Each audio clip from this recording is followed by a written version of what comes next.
Coming up today on the Wisconsin Vegetable Gardener, we're getting our trellis made and planting our Scarlet runner beans. Then we're going to take and start prepping for our Florida weave, just one of the ways we're planting tomatoes this year. All that coming up today on the Wisconsin Vegetable Gardener.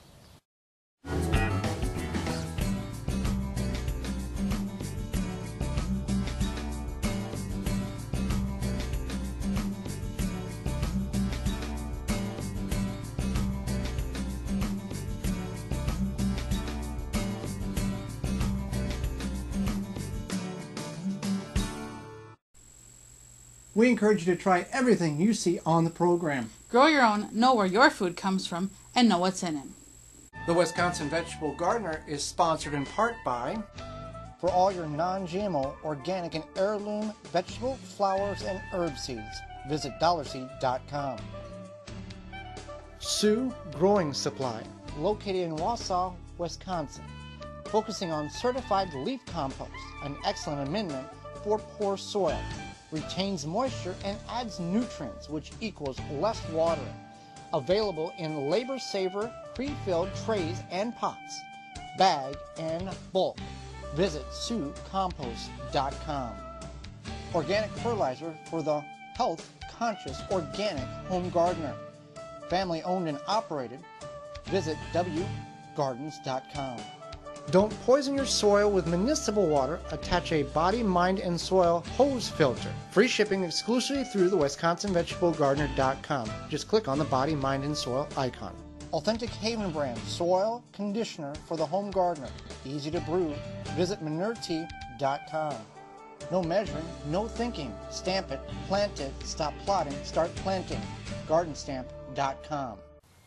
Welcome to the Wisconsin Vegetable Gardener. I'm Joey Baird. And I'm Holly Baird, and today we are planting Scarlet runner beans.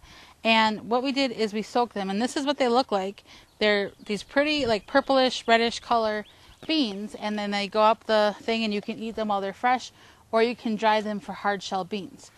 Now ours is purple, but there can be a variety of different colors that they are, and these may not duplicate as purple. They may have pink or red or a multitude of different colors as they begin to grow, but we can plant them a little earlier than normal beans. Right, they like it about 2 weeks before a frost, or before your last frost date. So what we did is, in order to get them to be able to go up, we built this trellis. We had this frame here that we had from a previous trellis we had, and then we took some twine and we looped it up. We staked it down with some stakes that we had made from some metal we had. Then we staked it up, then we put it over, looped it around, and then we staked it on the other side. That way they can grow up and it's equal on each side, and then we soaked our beans and now we're going to plant them.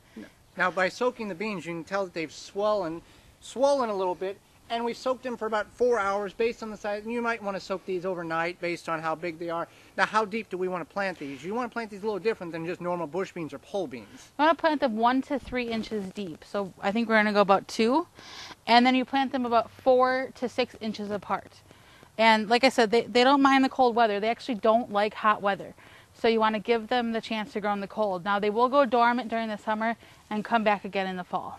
Now one thing we've prepped the bed with is we've top dressed it with Sioux's certified leaf compost, as well as some Winchester Garden blood meal. Now obviously beans make their own nitrogen, but that's just what we're doing as a normal application for everything we're planting. So that's one thing that we've done to assist the beans in growing healthy and happy. Okay, so there's a proper way to plant beans, and if you look at the top, there's like this little divot, and you want to plant that so it's facing up, because that's where the beans are going to sprout from. So Joy's planting them here, and we're going to get the rest planted, and then we'll have beans coming up throughout the spring and early summer.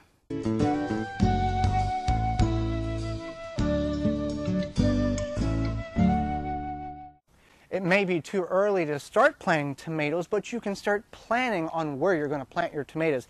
We've got one of several methods that we're going to use here in the large garden. This is called the Florida weave. Now there's a couple of different types of Florida weaves that you could potentially put in your garden, but essentially what this method is doing is we have 2 strings about every foot, and I've prepped this except for the very last row here. And as the plant grows up, you'll just simply pull these apart and let the plant trellis itself over these strings. This is a synthetic fiber. We got it off we've purchased a large ball of baling twine. You can get this from your local farm store very cheaply, and it's really economically if you're going to use a lot of string in your garden year after year.